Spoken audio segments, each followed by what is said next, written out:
muna ako ng kape natin mga babs bago tayo pumunta ng conference.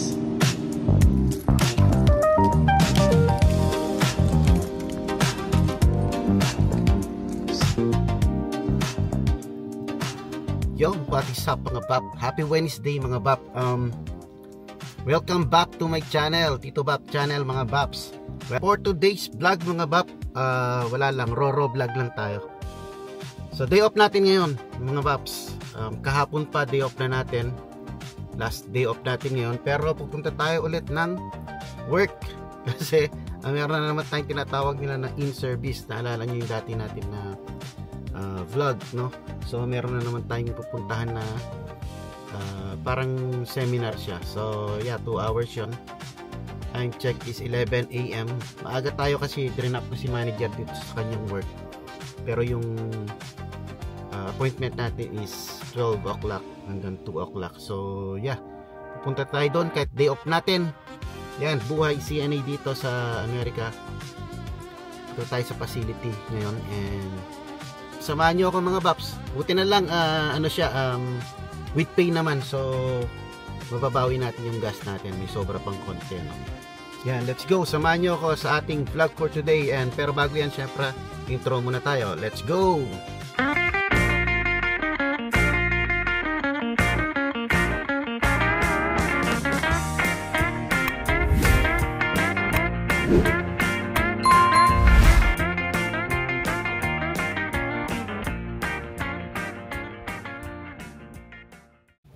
So yan, let's go mga bab. Medyo malayo tayo sa work dahil itong work ni manager is separate ways. So babalik pa tayo doon sa bandaron sa atin. Is 15 minutes and then another 22 minutes. So yeah, siguro mahigit kayo na mag-compute mga bab. Mahigit 30 minutes ang biyahe natin, no? Almost 1 hour. So yan, let's go.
Dito na tayo mga bab sa location natin.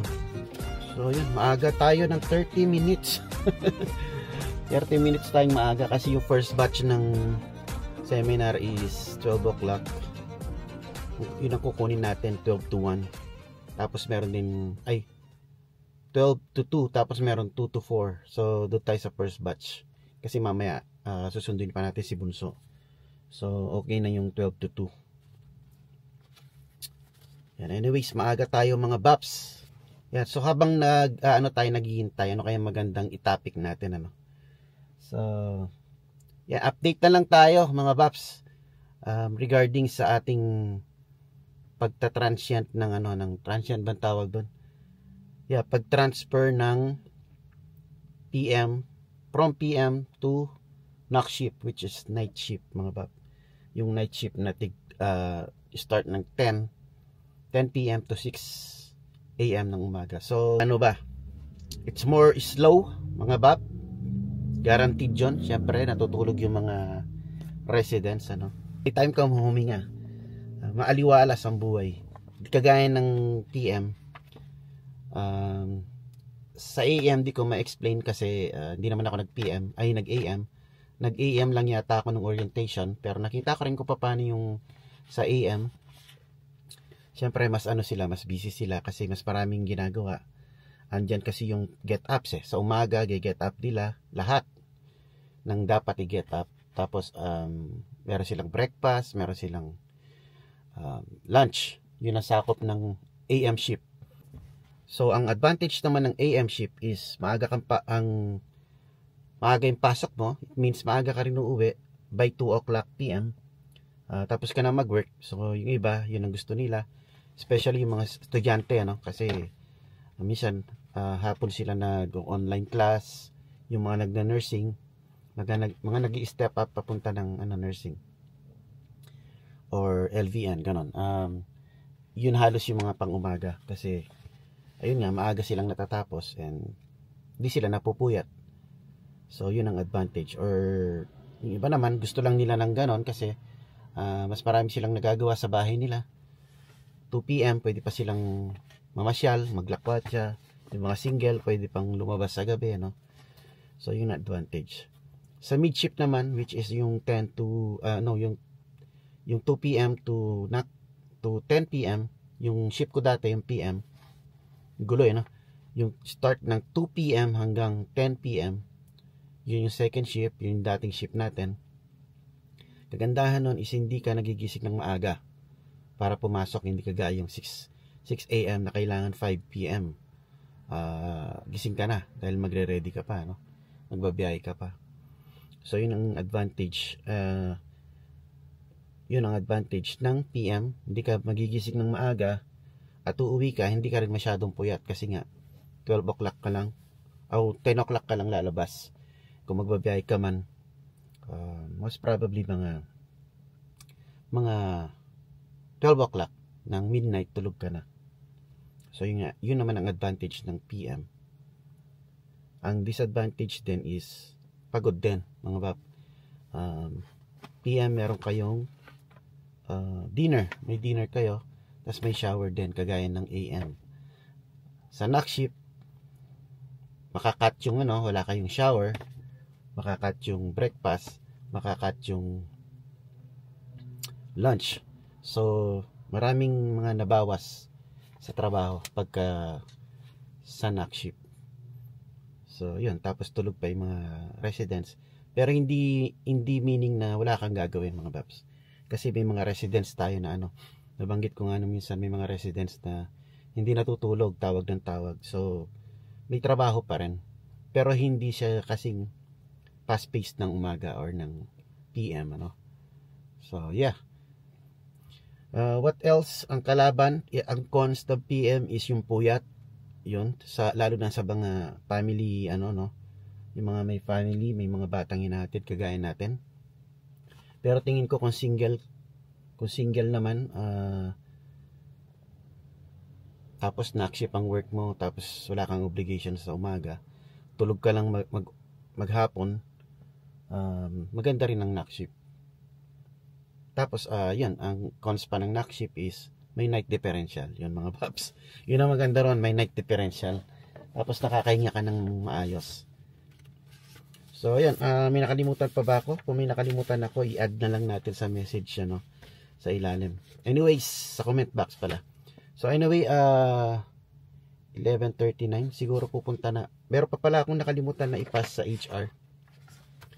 Ito yung pit mask na ginawa natin noong nakaraan.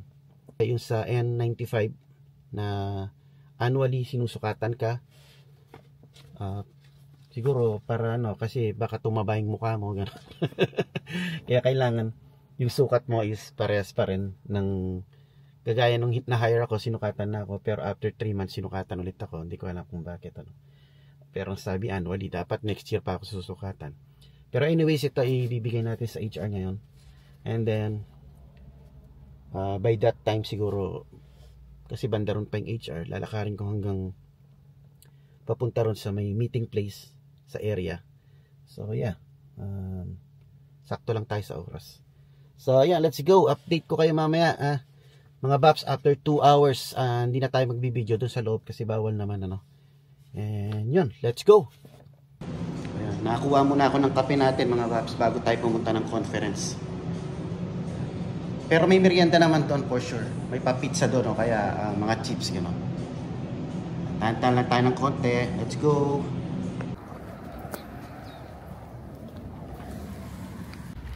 Yun, tapos na tayo mga bap. Yun, mga baps. After 2 hours, tapos na. So, ayan, wala na pala akong time kanina. So, ngayon ko ihahati ditong papers sa HR. Dito lang sa likod. So, ayan, let's go. Let's go mga baps. Medyo malayo kaya, dali na lang natin ito sa sasakyan.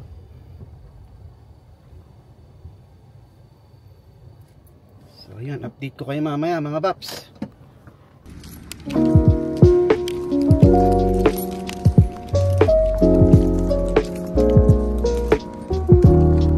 So ito yung hospital mga baps. Update ko na lang kayo mamaya. Pasok na sa office sa HR. Yun, tapos na mga bap. Uwi na tayo.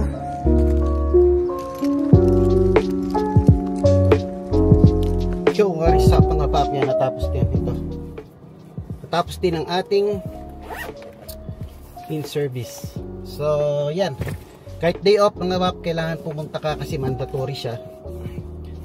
Hindi ko alam kung meron pa siyang second batch o last na lang ngayon. At least natapos ko na. Total day off naman natin. Mas mahirap yung mga nandun na kasama ko. Duty pa sila mamaya. So, dumating sila ng maaga para lang mag-attend nun. Parang hirap nun mga baps.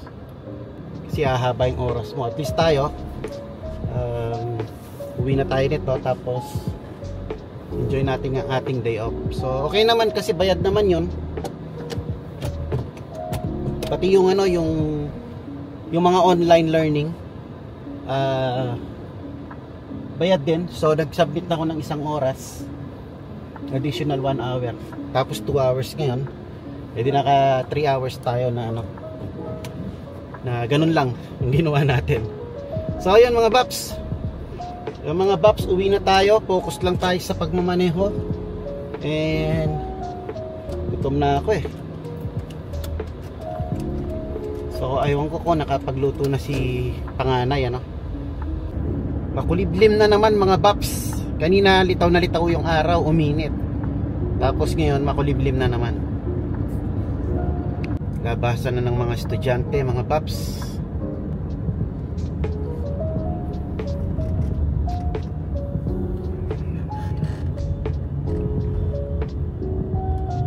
Yes. Mamaya si Bunso susunduin din natin. Pero uwi muna tayo kasi 2:30 pa lang.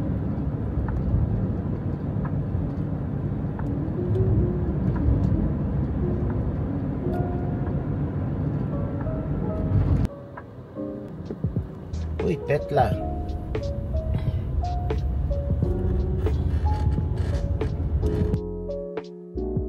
Yun maaraw na naman. Maaraw na naman dito mga paps. Banda ron makulimlim. And yun mga paps, dito na tayo sa apartment, sa parking lot mga paps. And I made up my mind. English biglang nag-English So yeah, nakapag-decide ako na dito ko na lang tatapusin ang ating vlog dahil naisip ko wala naman na akong mai-share sa inyo after this kasi matutulog lang naman ako nito, kakain siguro tas matutulog habang naghihintay sa hindi, susundo pala tayo ng estudyante and then yeah, papahinga, tas mamayang gabi is sunduin si manager. Siguro dadaan lang kami ng tacos dahil namimiss ko yung tacos ko tagal ko nang di kumain ng tacos. Yeah, may binibilang kami tacos dito sa taco truck na masarap. Recommended siya. Comment na lang kayo yung mga taga rito sa Modesto kung ano yung sinasabi ko taco truck Ayaw ko naman kasing i-announce dahil hindi naman ako sponsored ng ng kanyang truck. Hindi naman ako binibigyan ng discount. Nung una lang binigyan ako ng discount nung unang-una akong bumili doon, binigyan tayo ng free taste ganun. So anyway, by the way, highway, yeah, hopefully nag-enjoy kayo and may natutunan kayo sa mga aspiring CNAs natin yan. siguro CNA vlog ito, no? Ang ating vlog for today. Dahil maliban sa ating mga sinishare sa ating workplace na puro kwento lang naman, di naman tayo nagkukuha ng mga videos, ano? Kasi bawal na bawal yung videos. And bawal din magkwento ng mga may mga pinapangalanan. So ano lang tayo, nagsishare lang tayo ng mga experiences natin as a new CNA dito sa USA, to sa California, no. And kasi alam ko iba-ibang state, iba-iba din yung mga rules or mga ng mga CNA, no? Yung mga ginagawa, no, yung mga job description, ayun. So hopefully nag-enjoy kayo. Yun, para na-share ko lang na sa mga aspiring CNA, kung nag-aaral pa lang kayo ngayon na CNA and darating yung araw makakapag-apply na kayo, magkaroon kayo ng idea kung saan maganda mag-apply, kung anong schedule, yan, meron kayong basis, ano. So yan, so knock shift tayo ngayon, kagaya na nabanggit ko kanina. Pag knock shift ka, kahit na puyat ka mga Vaps, pag mandatory yung seminar na ni-schedule nila, kailangan mag-attend ka. Kagaya nung last time na pumunta tayo, nung galing ako sa duty, galing ako sa shift, and then umuwi lang ako saglit para ihatid yung estudyante ko, and then bumalik ako doon. Yun, ganun ka ka strict, kasi pwede kang masuspinde kapag hindi mo natapos yung mga mandatory na seminar na yon, mga Vaps. So sacrifice lang din, ano. And okay lang naman kasi bayad, ano. Kasi kung hindi bayad yun ang mahirap. Puyat ka na, kung night shift ka, kung night shift ka, puyat ka na, tapos hindi ka pa bayad, pupunta ka ron, ano. So buti na lang bayad, tapos may free, may mga free silang mga merienda naman kahit papaano, no. Mga cookies lang, don't expect. Dito kasi cookies tsaka mga pizza ganun lang, tsaka mga snack, mga chichirya, ganun. Sesto. Hindi, walang sesto. Mga mineral water, ganun. So yun, isa yun sa expect mo kapag nakapasok ka na ng CNA sa mga bigger facility. And sa mga care home din naman yata, kasi nasa care home ako is meron din kaming ganyan, may mga meeting din kami na parang learning ganun, no. Pare-parehas lang naman. And magmula nung nag-aral ng CNA program, yun din yung mga pinapanood namin, yun din yung mga dinidiscuss. Paulit-ulit lang, mga parang lang siya, paulit-ulit lang mga Vaps. Actually talagang refresher lang, yun ang tawag, refresher lang talaga. So pagka nandun ka, makikita mo, maalala mo na, parang pinanood ko na to, parang alam ko na to, ganun. So kanina ang topic namin is abuse, yung last time naman is dementia. So yun, parang balik-balik lang para ma-refresh siguro yung mga CNAs. At parang may nurse din ako nakita doon. So CNA and nurses. So ayun, and yun, hanggang dito na lang natin tatapusin itong vlog na to, kasi wala naman na tayong ganap mamaya. Yun lang, kakain lang ako ng tacos, yun lang gusto ko ngayong day off ko. And tomorrow start na naman ng work, another 4 days, and after 4 days 1 day off, and then balik na naman ng 3 days, and then 2 days off. Yun, hindi ko pa maintindihan kung paano yung rotation, ang gulo ng rotation na schedule na yun.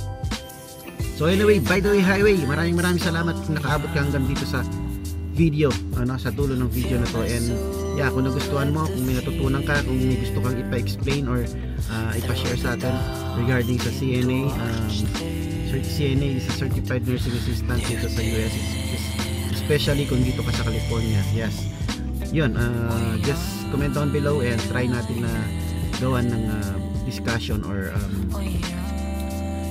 sit down vlog. Alright?